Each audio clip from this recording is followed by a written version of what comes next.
कैसे आप सभी, मैं पुष्पेंद्र आपके अपने चैनल एग्जाम स्टेशन पर स्वागत करता हूं। आज से आपके चैनल एग्जाम स्टेशन पर संविधान की क्लासेस शुरू हो गई हैं, ठीक है ना। चलो अब देखते हैं संविधान में सबसे पहला टॉपिक जो है संविधान सभा।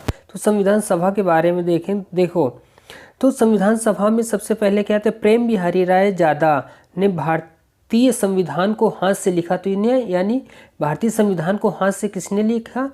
प्रेम बिहारी राय जादा ने भारतीय संविधान को हाथ से लिखा। डॉक्टर भीमराव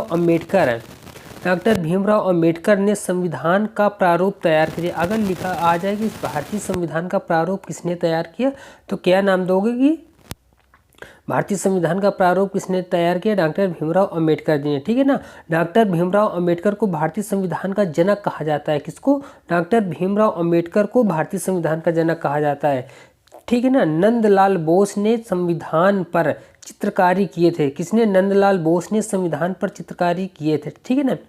संविधान को मूल रूप से अंग्रेजी भाषा में लिखा गया था। अगर क्वेश्चन आ जाए कि संविधान को मूल रूप से किस भाषा में लिखा गया तो किस में लिखा गया? अंग्रेजी भाषा में लिखा गया। अब उसके बाद आता है मूल संविधान को संसद के केंद्रीय कक्ष में रखा गया। मूल संविधान को संसद के केंद्रीय कक्ष या सेंट्रल हॉल से ही बोलते हैं, ठीक है ना। उसके बाद आता है संविधान सभा की पहली बैठक कब हुई थी? 9 दिसंबर 1946 को। कब हुई थी? 9 दिसंबर 1946 को संविधान सभा की पहली बैठक हुई थी और इसका अस्थायी अध्यक्ष सच्चिदानंद सिन्हा थे। और इस जो ये बैठक हुई थी, पहली बैठक 9 दिसंबर 1946 को, इसके अस्थायी सदस्य कौन बनाए, अध्यक्ष कौन बनाए गए थे? सच्चिदानंद सिन्हा बनाए गए थे, ठीक है ना। संविधान सभा की दूसरी बैठक यानी 2 दिन बाद 11 दिसंबर 1946 को हुआ और इसका स्थायी अध्यक्ष किसे बनाया गया? डॉक्टर राजेंद्र प्रसाद को इसका स्थायी अध्यक्ष बनाया गया। अगर पूछ लिया जाए कि संविधान सभा कि स्थायी अध्यक्ष किसे बनाया गया तो डॉक्टर राजेंद्र प्रसाद आ जाएगा। अगर केवल आएगा कि संविधान सभा के अध्यक्ष, पहली संविधान सभा के अध्यक्ष किसे बनाया गया तो सच्चिदानंद सिन्हा को बनाया गया। अगर पूछ लिया गया संविधान सभा के अस्थायी अध्यक्ष कौन थे, ठीक है ना। अगर दोनों ऑप्शन हो सच्चिदानंद सिन्हा और डॉक्टर राजेंद्र प्रसाद, तो यहाँ पर सच्चिदानंद सिन्हा इसका राइट जवाब होगा, ठीक है ना। चलो देखते हैं दूसरी स्लाइड पे क्या है। देखो 13 दिसंबर 1946 को, कब? 13 दिसंबर 1946 को जवाहरलाल नेहरू ने संविधान सभा में उद्देश्य प्रस्ताव पेश किया। किसने? संविधान सभा में जवाहरलाल नेहरू ने उद्देश्य प्रस्ताव पेश किया। कब? 13 दिसंबर 1946 को, ठीक है ना। और 22 जनवरी 1947 को संविधान सभा ने उद्देश्य प्रस्ताव स्वीकार कर लिया। जो संविधान सभा थी उसको, उस उद्देश्य प्रस्ताव को जिसने पंडित जवाहरलाल नेहरू ने पेश किया तो 1947 को स्वीकार कर लिया गया, ठीक। संविधान सभा की अंतिम बैठक 24 जनवरी 1950 को हुई थी। अगर क्वेश्चन आ जाए कि संविधान सभा की अंतिम बैठक कब हुई तो 24 जनवरी 1950 को संविधान सभा की अंतिम बैठक हुई थी। संविधान सभा द्वारा राष्ट्रगान को 24 जनवरी 1950 को स्वीकार किया गया, ठीक। कब स्वीकार किया? 24 जनवरी 1950 को स्वीकार किया गया था। किसको? संविधान सभा द्वारा राष्ट्रगान को कब स्वीकार किया गया? 24 जनवरी 1950 को स्वीकार किया गया, ठीक।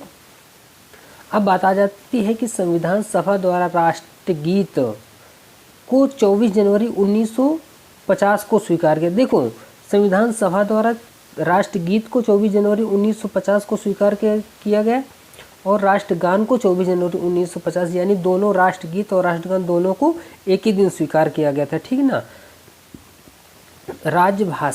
राज्यसभा हिंदी को स्वीकार किया गया, ठीक है। यानी राज्यसभा लिखा यहाँ होगा राजभाषा हिंदी को स्वीकार किया गया 14 दिसंबर 1949 को, ठीक है ना। कब? 14 दिसंबर 1949 को राजभाषा हिंदी को स्वीकार किया गया, ठीक। भारत के राष्ट्रीय चिन्ह सारनाथ के अशोक के स्तंभ को स्वीकार किया गया 26 जनवरी 1950 को, ठीक ना। कब? भारत के राष्ट्रीय चिन्ह सारनाथ के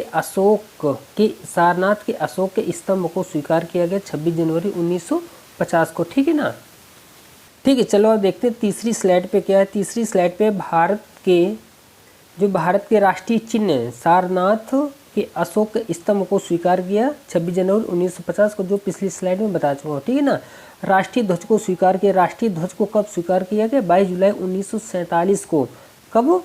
1947 को। और 22 जुलाई 22 जुलाई 1947 को राष्ट्रीय ध्वज को स्वीकार किया। राष्ट्रीय ध्वज क्या है? तिरंगा को स्वीकार किया। कब? 22 जुलाई 1947 को। ठीक है। राष्ट्रीय ध्वज का डिजाइन किसने किया? ये क्वेश्चन बहुत ही आता है कि राष्ट्रीय ध्वज जो है उसके डिजाइनर कौन है? तो कौन है? पिंगली वेंकैया है। ठीक है ना। संविधान के संवैधानिक सलाहकार कौन थे? VN राव थे। ठीक। अब देखते हैं चौथी स्लाइड। अब देखिएगा संविधान सभा का निर्वाचन। अब यहीं से संविधान सभा का निर्वाचन हो जाता है कि कहाँ से कितनी सीटें संविधान सभा में निर्वाचन के लिए आए। ठीक ना। तो अब देखते हैं संविधान सभा के निर्वाचन में 1946 में कैबिनेट मिशन योजना के अनुसार जुलाई 1946 में, कब? जुलाई 1946 में 296 सीटों के लिए चुनाव हुआ। कितनी सीटों के लिए? 296 सीटों के लिए चुनाव हुआ। कब? 1946 में संविधान सभा के लिए। ठीक है। जिसमें कांग्रेस ने 208 सीटें पाई तथा मुस्लिम लीग को 73 सीटें मिली, जबकि कुल सीटों की संख्या 289 थी। कितनी थी? 289 सीटें थी और 296 सीटों पर चुनाव हुआ था। ठीक है ना। अब उसके बाद आ जाता है संविधान सभा के सदस्यों का चुनाव अप्रत्यक्ष रूप से प्रांतीय, यानी संविधान सभा के जो निर्वाचन था तो उनको कहाँ कहाँ से चुना गया था। ठीक है। प्रत्यक्ष रूप से या अप्रत्यक्ष रूप से कहाँ कहाँ से कितने लोगों के द्वारा चुना गया था। ठीक है ना। तो यहाँ पर क्या आ जाता है? संविधान सभा के सदस्यों का चुनाव अप्रत्यक्ष रूप से प्रांतीय विधानसभाओं, जो उस समय की प्रांतीय विधानसभाओं द्वारा किया गया था। ठीक ना। 10 लाख की जनसंख्या पर एक सदस्य को चुना जाता था। ठीक है। कितने? 10 लाख की जनसंख्या पर एक को चुना जाता। संविधान सभा में कुल महिला सदस्यों की संख्या 15 थी। यानी उस समय जब संविधान सभा चुनी गई तो उस समय संविधान सभा में महिला सदस्यों की संख्या कितनी थी? 15 थी। ठीक ना। अब आ जाता है प्रारूप समिति, ड्राफ्टिंग कमेटी, मसौदा समिति और पांडुलेखा समिति। ठीक है। इसको देखते हैं। अब देखिए, यानी प्रारूप समिति पूछ लिया, ड्राफ्टिंग कमेटी पूछ लिया, मसौदा समिति पूछ लिया, पांडुलेखन समिति पूछ लिया कि इसका गठन कब हुआ। तो 29 अगस्त 1947 को इसका गठन हुआ था। और इसका उद्देश्य क्या था? संविधान का ड्राफ्ट तैयार करना, यानी संविधान का जो खाका था उसको तैयार करना। ठीक है ना। और इसके अध्यक्ष कौन थे? तो यह पूछ लिए। प्रारूप समिति, ड्राफ्टिंग कमेटी, मसौदा समिति के अध्यक्ष कौन थे? डॉक्टर भीमराव अम्बेडकर थे। इसमें कुल 7 सदस्य थे। अब वो 7 सदस्य कौन थे? चलो आप देखते हैं उन 7 सदस्यों के बारे में। ठीक है ना। कुल 7 सदस्य थे। ठीक ना। तो उसमें कौन थे? डॉक्टर भीमराव अम्बेडकर थे जो एक अध्यक्ष थे। अध्यक्ष का पद किसके पास था? डॉक्टर भीमराव अम्बेडकर के पास था। VL मित्तल थे, KM मुंशी थे, मोहम्मद सादुल्ला थे, अल्लादी कृष्ण स्वामी अय्यर थे, N गोपाला स्वामी अय्यर थे, DP खेतान थे। ठीक है ना। ये टोटल 7 सदस्य थे। इसमें एक अध्यक्ष भी थे। अध्यक्ष कौन थे? डॉक्टर भीमराव अम्बेडकर थे। ठीक है ना। अब आ जाती झंडा समिति के अध्यक्ष कौन थे? झंडा समिति के अध्यक्ष डॉक्टर राजेंद्र प्रसाद थे। ठीक है ना।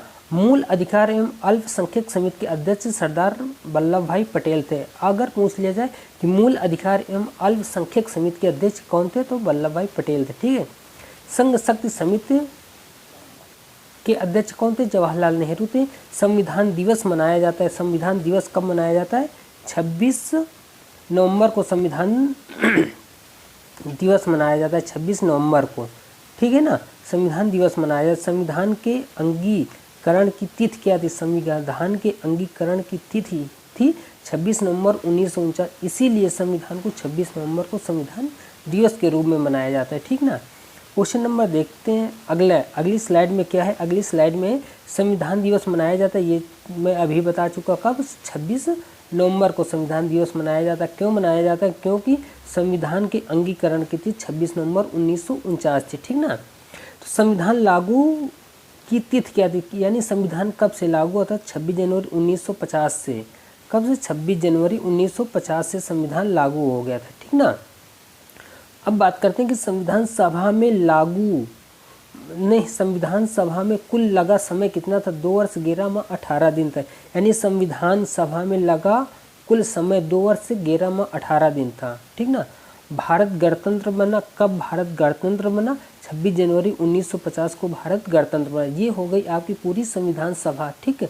अब यहाँ से संविधान सभा समाप्त होती और ये क्लास केवल यहीं तक ही, यानी एक संविधान सभा आज लिया गया और इसके जितने भी क्वेश्चन थे, अब इसके जो क्वेश्चन आएंगे वो क्वेश्चन आपको अगली वीडियो में पूरे क्वेश्चन यानी PYQ की क्वेश्चन आपकी अगली सीरीज में करवा दिए जाए, यानी संविधान सभा जितने भी क्वेश्चन बनते होंगे सबको अगली स्लाइड में करवा दिया जाएगा। ठीक है, जय हिंद जय भारत। अगर किसी ने इस चैनल को लाइक शेयर सब्सक्राइब ना किया हो तो कृपया करके इस चैनल को लाइक शेयर सब्सक्राइब करते। जय हिंद जय भारत, वंदे मातरम।